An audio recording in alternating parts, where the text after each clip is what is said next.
Hi, everyone. I'm Melinda Marks, Practice Director for Cybersecurity at Enterprise Strategy Group, and I'm really excited to be here with my esteemed colleagues to talk about what we saw last week at Black Hat. This is a chance to get together for training sessions, a lot of great briefings with people talking about the latest hacking methods. So how can you break into new attack paths and different areas that we see? So things like now we have digital transformation. There's a lot of things scaling. We have more SaaS applications. We have breaches through shadow resources that people don't know about. There's software supply chain attacks with faster development processes and all kinds of different coding components, pipeline tools, things taking advantage of misconfigurations.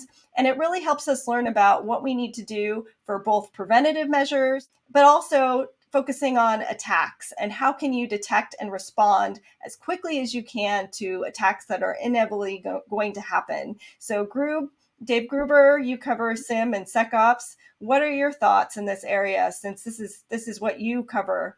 There's so much change happening here today, and it was refreshing to see a little less of the sort of broad platform washing kind of stories that we've seen in the past to pull through. But platformization was clearly a theme for many, and the topic was really more around complexity and for helping people deal with the many continuing tools and things. Practitioners themselves would like to see convergence, and I'd rather sort of talk about it as the need for convergence, bringing more things together to make room for all the new innovations that are continuing to happen. As in many shows, we see a combination of the big vendors who sell a lot of solutions and many newer vendors who are very focused on very specific net new problem spaces. And we should continue to expect to see that as we go forward. One of the important sort of overlay topics on all that is the role of Gen AI in this convergence agenda. So outside of the platform story itself, we think about Gen AI as helping the practitioner gain access to many different data sources, many different otherwise siloed tools, but doing so in a more unified, converged fashion. And so I'll call it virtual convergence of leveraging Gen AI to do some of that work for us without actually having to physically bring all the tools into a common environment, common data layer itself too. So I'm optimistic that the role that generative AI is playing, in addition to the many other sort of efficiency and improvement areas it's helping with, it's also providing a bit of relief on the platform agenda and the platform play. So when it comes to security operations, both of those topics are super important. Todd, I know you were whispering in my ear during the show that you saw within your specific area so a fair amount of these topics come up too, right? Yeah, so thanks for that, group. My name is Todd Thiemann. I'm the analyst looking after data security and identity and access management. And one of the things to that point, there is that platform motion that continues to happen. Palo Alto Networks, and for data security, they bought Dig Security, which is data security posture management. You could look something similar from CrowdStrike buying Flow. You can look at Wiz out there putting together a platform with different pieces of functionality.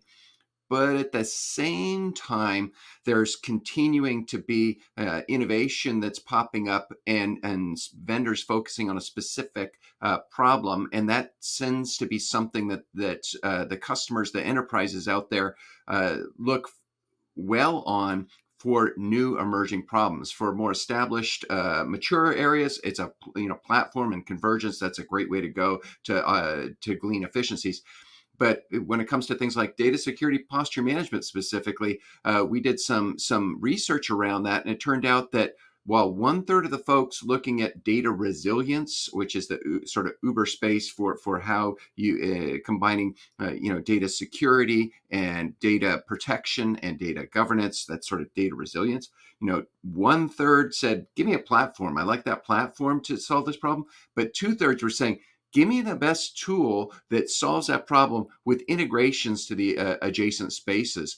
And that was something that I found in talking to CISOs at Black Hat, as well as talking to the vendors, that space, the data security posture management space in particular, is doing really well because it's able to help optimize what's happening around that data security to mitigate breaches, but it's also allowing them to optimize data protection and data governance.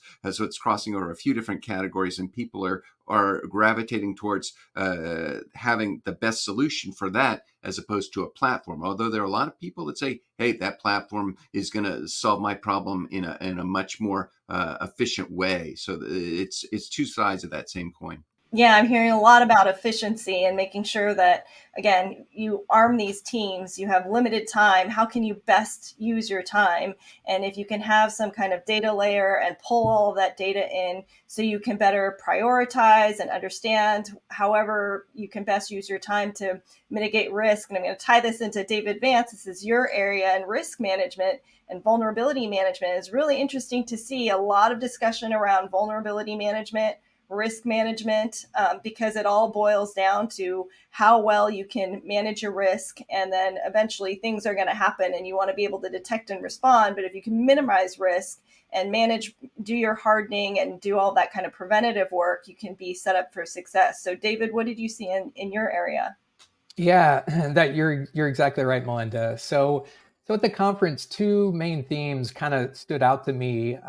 One being around AI, of course, AI, right? It's the most popular thing right now, but relative to attack surfaces. I noticed a number of security vendors addressing use cases around AI, like the discovery and use of LLMs, and even how LLMs are configured and the data feeding LLMs.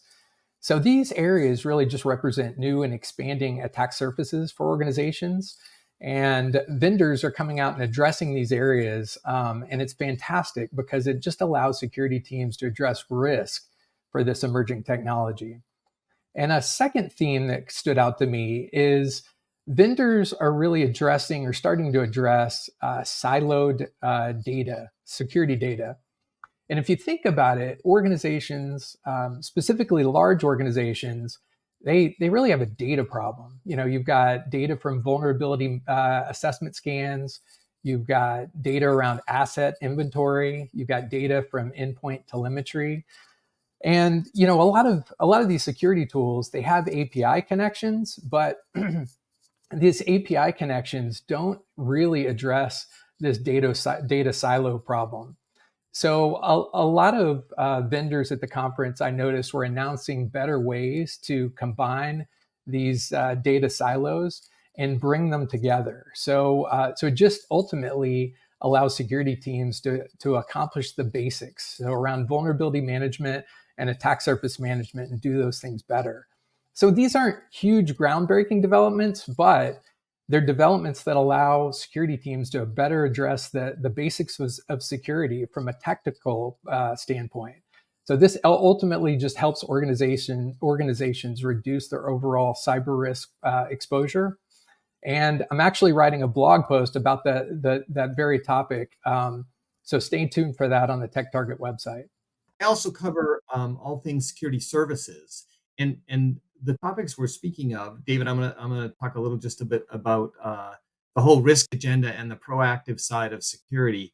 Um, I met with a large number of managed service providers, many of whom are managed detection and response service providers.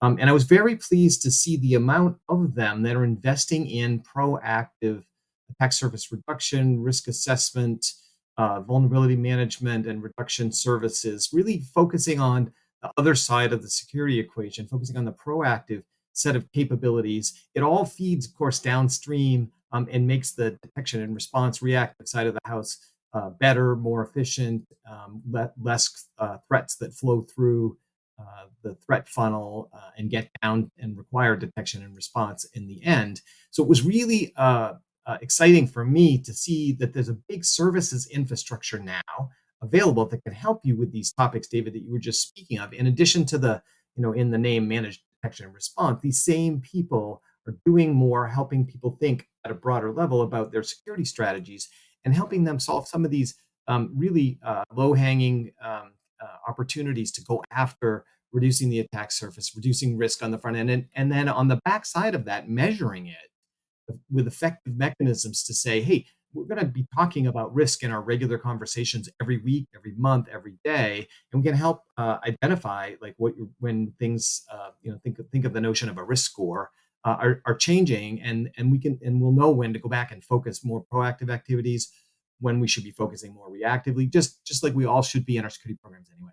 Let me add a couple things to what David put out there, because in the same way you're talking about all this telemetry that's out there, the data, and making better use of it, there's also a challenge specifically, it might be specific to identity and access management in terms of garbage in and garbage out, because there's a lot of garbage identity data out there that identity teams are having to deal with.